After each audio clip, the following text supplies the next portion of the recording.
Hi friends, அஸ்ஸலாமு அலைக்கும். எல்லாம் எப்படி இருக்கீங்க? ஸோ இன்றைக்கி நம்ம கிச்சனில் பார்த்தீங்கன்னா ஸ்பெஷலான திங்ஸ் தான் பண்ண போகிறோம். ஸோ என்னென்னு பார்த்தீங்கன்னா பன்னீர் பிரியாணிங்க. ஸோ சில்ட்ரன்ஸ் பார்த்தீங்கன்னா ரொம்ப விரும்பி லைக் பண்ணி இதை வந்து லஞ்ச் பாக்ஸ் ரெசிபியாக கூட செய்து கொடுக்க சொல்லுவாங்க. ஸோ வாங்க இதோட ப்ரிப்பரேஷன் நான் இந்த மெத்தடில் எப்படி செய்கிறேன்னு சொல்லி கிச்சனுக்குள்ளார போயிடலாம். எஸ்பெஷலாக பார்த்தீங்கன்னா இந்த பிரியாணி வந்து சில்ட்ரன்ஸ் வந்து ரொம்ப கமெண்ட் பண்ணி கேட்டிருந்தாங்க. ஸோ அதனால் வந்து இந்த பிரியாணி நான் இன்றைக்கி வந்து ப்ரிப்பேர் பண்ண போகிறேன். ஸோ வாங்க இதுக்கு வந்து என்ன தேவைன்னு சொல்லி பார்த்தலாம். இன்றைக்கி நான் வந்து இதுக்கு இந்த பிரியாணி பண்ணுறதுக்கு நான் புல்லட் அரிசி தான் எடுத்திருக்கேன். ஸோ இதில் வந்து ஒரு ஆளாக்கு எடுத்திருக்கேன். இதை வந்து நம்ம வாட்டர் ஆட் பண்ணி ஊற வச்சிடலாம்.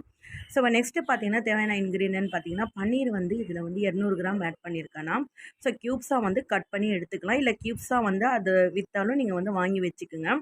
ஸோ இப்போ வந்து இதில் வந்து 2 பச்சை மிளகா நான் வந்து விதையை எடுத்துகிட்டு க்ளீன் பண்ணி எடுத்திருக்கேன். ஸோ இது வந்து பிரிஞ்சி இலை, கிராம்பு, பட்டை, லவங்கம், 2 தக்காளி, 3 ஆனியன்ஸ் இதுதான் இதுக்கு தேவை. ஸோ வாங்க இது எப்படி பண்ணலான்னு சொல்லி பார்த்துடலாம்.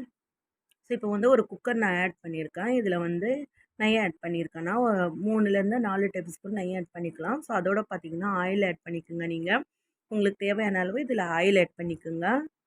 ஸோ இப்போ வந்து நம்ம எடுத்து வச்ச அந்த ஹோல் ஸ்பைஸை வந்து இதில் ஆட் பண்ணிக்கலாம். அதாவது கிராம்பு, பட்டை, ஏலக்காய், அதுக்கப்புறம் பிரிஞ்சி இலை. ஸோ இந்த இலை தான் முக்கியம். இது வந்து பிரியாணி இலைன்னு சொல்லி சொல்லுவாங்க. நிறைய டிபார்ட்மெண்ட் ஸ்டோர்லேயும் கிடைக்கும் உங்களுக்கு.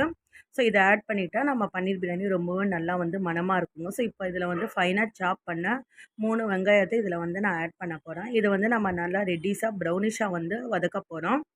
ஸோ 2லேருந்து 3 நிமிஷம் நல்லா வந்து பொறுமையாக இருந்து இதை வந்து நம்ம வந்து வதக்கிக்கலாம். ஸோ இந்த பிரியாணி பார்த்தீங்கன்னா இந்த மாதிரி வந்து கோல்டன் ஃப்ரை பண்ணால் தான் நல்லா டேஸ்ட்டு நல்லாயிருக்கும். ஸோ இப்போ பார்த்தீங்கன்னா நம்ம வெங்காயம் போட்ட வெங்காயம் பாதி வந்து நமக்கு வந்து வெந்துடுச்சு, அதாவது வந்து வதங்கிடுச்சு. ஸோ இப்போ பார்த்தீங்கன்னா இந்த மாதிரி வந்து நல்லா ப்ரௌனிஷாக வர வரைக்கும் நல்லா வதக்கிக்கலாம். ஸோ இதுக்கப்புறம் இதில் வந்து ஒரு 3 டேபிள் ஸ்பூன் வந்து இஞ்சி பூண்டு பேஸ்ட்டை ஆட் பண்ணிக்கிறேன் நான். ஸோ இதுவும் நல்லா வந்து பச்சை வாசனை போகிற வரைக்கும் வதக்கிக்குங்க.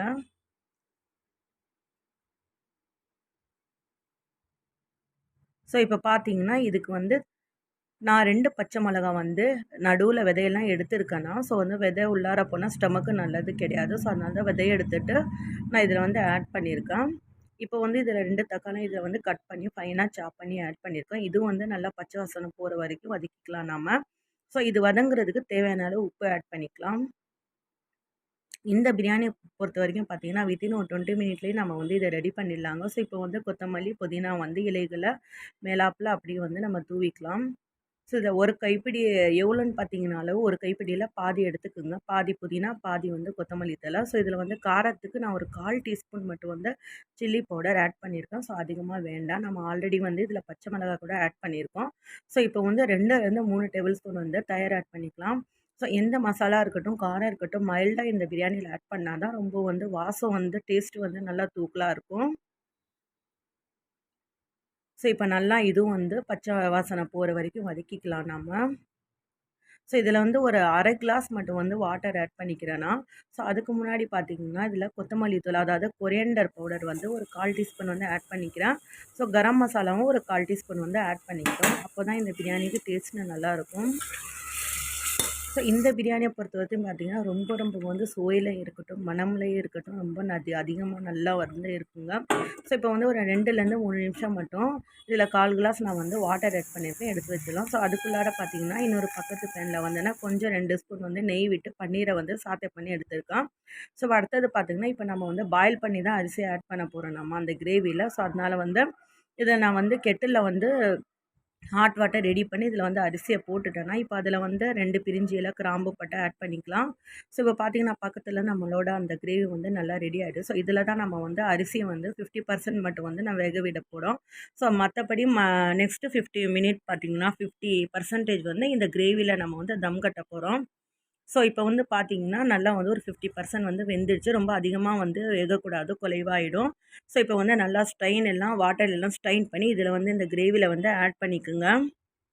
இப்போ பார்த்தீங்கன்னா உங்களுக்கே தெரியுது நல்லா வந்து முழுசாகவே இருக்குது ரைஸு.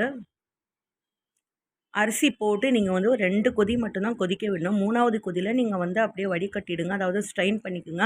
ஸோ இப்போ மேலே பார்த்தீங்கன்னா நம்ம வந்து இந்த பன்னீர் நம்ம வந்து வதக்கி வச்சுருக்கோம்ல நெய்யில், அந்த பன்னீர் இதில் வந்து ஆட் பண்ணிக்கலாம் நம்ம. ஸோ இது கூடயே பார்த்தீங்கன்னா நான் கொஞ்சம் ஃப்ரைட் ஆனியன்ஸ் வந்து ரொம்பவே பார்க்க சூப்பராக எம்மியாக இருக்கும், கலர்ஃபுல்லாக. இதில் ஃபஸ்ட்டே நான் வந்து கொஞ்சம் ஃப்ரைட் ஆனியன்ஸ் வந்து ஃப்ரை பண்ணி எடுத்துருங்க. ஸோ அதோட இதில் வந்து mint leaves and coriander leaves வந்து ஆட் பண்ணிக்கிறேன். இதில் கொஞ்சம் நான் வந்து ஃபுட் கலர் கூட ஆட் பண்ணுறேன். ஸோ என்னோடய சில்ட்ரன்ஸ் லைக் பண்ணி விரும்பி சாப்பிடுவாங்க இந்த மாதிரி கலர்ஃபுல்லாக. ஸோ அதனால் மேலே இந்த வந்து நம்ம கார்னிஷ் பண்ணி அதுக்கப்புறம் வந்து தம் எடுக்கிறப்போ ரொம்ப சூப்பராக இருக்குங்க. டேஸ்ட்டும் நல்லா டெலிஷியஸாக இருக்கும். ஸோ இப்போ வந்து கொஞ்சமாக வந்து நான் ஃபுட் கலர் வந்து ஆட் பண்ணிக்கிறேன். ஒரு ஃபியூ ட்ராப்ஸ் மட்டும் நீங்கள் ஆட் பண்ணுங்கள், அதிகமாக பண்ண தேவையில்லை. ஸோ இப்போ இதை வந்து மூடி போட்டு நம்ம வந்து விசில் வச்சிடலாம். அதாவது விசில் விடக்கூடாது. சும்மா மீடியம் ஃப்ளேம்லேயே வந்து 2 நிமிஷம் அல்லது வந்து 3 மினிட் மட்டும் நீங்கள் இந்த மாதிரி மூடி எடுத்துடுங்க. ஸோ அதுக்கப்புறம் வந்து தேவையான அளவு கொஞ்சம் நெய் ஆட் பண்ணிக்கோங்க. நான் பாதி நெய் பார்த்தீங்கன்னா ஃபஸ்ட்டு தாளிக்கிறப்ப ஆட் பண்ணியிருக்கேன். இப்போ வந்து ஒரு 3லேருந்து 4 டேபிள் ஸ்பூன் வந்து நெய் வந்து லாஸ்ட்டில் நான் ஆட் பண்ணுறேன். ஸோ அப்போ வந்து தம் ஆகி அந்த ரைஸ் வரப்போ பொல பொலன்னு ரொம்பவே வந்து நல்லா மணமாக இருக்குங்க. ஸோ பாருங்கள், நம்மளோட அந்த பன்னீர் பிரியாணி ரெடி ஆகிடுச்சு, நல்லா தம் ஆகிடுச்சு பாருங்கள். ஸோ இந்த பிரியாணியில் தம் பிரியாணியில் பார்த்தீங்கன்னா உங்களுக்கு வந்து கிரேவி வந்து கீழே இருக்கும். ஸோ நம்ம போட்ட அந்த ரைஸ் வந்து மேலே இருக்கும். ஸோ இது நல்லா தம்மான வாட்டி நம்ம வந்து கலந்துக்கலாம்.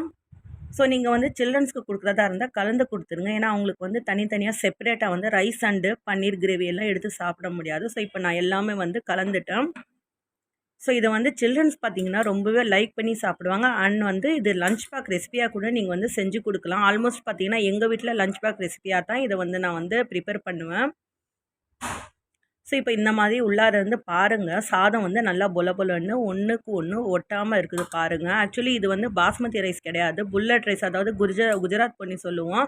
ஸோ இந்த மாதிரி வந்து பக்குவம் தான் முக்கியம். ஸோ இப்போ வந்து சர்வ் பண்ணிடலாம் நம்ம. ஸோ எம்மியான சூப்பரான டேஸ்ட்டான பாருங்கள். இது வந்து ரொம்ப மெலிசான ரைஸு. ஸோ அதனால் வந்து நல்லா நமக்கு வந்து செப்பரேட்டாக தெரியுது பாருங்கள். ஸோ எம்மியான பன்னீர் பிரியாணி வந்து ரெடி ஆகிடுச்சு. Children special lunch box recipe. So கண்டிப்பாக நீங்களும் வந்து வீட்டில் வந்து ட்ரை பண்ணி பாருங்கள். உங்கள் சில்ட்ரன்ஸ்க்கு செஞ்சு கொடுத்து அசத்துங்க. ஸோ இந்த வீடியோ பிடிச்சிருந்தா லைக் பண்ணுங்கள், ஷேர் பண்ணுங்கள், சப்ஸ்கிரைப் பண்ணுங்கள், பெல் பட்டனை கிளிக் பண்ணிக்கோங்க. ஸோ தட் அப்போ தான் நான் போடுற வீடியோஸ் எல்லாம் உங்கள் இன்பாக்ஸுக்கு நோட்டிஃபிகேஷனாக இருக்கும். ஸோ அதோட நெக்ஸ்ட்டு இன்னொரு இன்ட்ரெஸ்டிங்கான வீடியோட உங்களை வந்து மீட் பண்ணேன். ஸோ அது வரைக்கும் தேங்க்யூ.